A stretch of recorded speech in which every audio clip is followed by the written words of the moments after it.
He chambered around and peered through his scope, sweeping the grass for 72 relentless hours. Then, amid the foul stench of a nearby garbage heap, he caught a faint shadow shifting between piles of discarded trash. The crosshairs locked onto the figure. He didn't hesitate. His finger squeezed the trigger.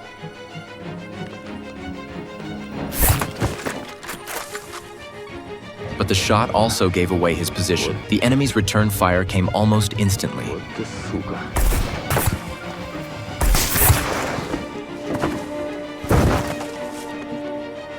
In the entire Donbass region, he was known as one of the deadliest snipers within 2,000 meters, virtually unmatched. And yet, just 3 months earlier, he'd been nothing more than a high school physics teacher. At home, he had a gentle, soft-spoken wife who was expecting their first child. Both were devoted environmentalists, choosing to live a simple, natural life. They'd settled down in the countryside, enjoying quiet, peaceful days. But that peace wouldn't last. That morning began like any other. Daniel kissed his wife goodbye, hopped on his bicycle, and hurried off to school. Halfway there, he passed 2 armed men carrying rifles. He frowned, but thought little of it. Rumors of occasional skirmishes in the area were nothing new.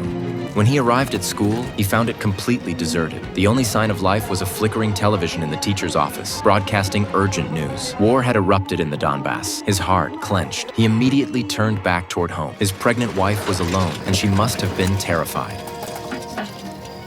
But the moment he reached his door, his blood boiled. The 2 armed men he'd seen earlier were inside, brutalizing his wife.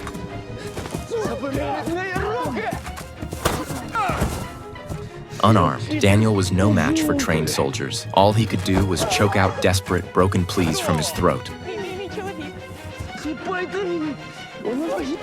Robert's desperate pleas didn't stir even the slightest hint of mercy. The 2 men kept raining punches and kicks down on his pregnant wife.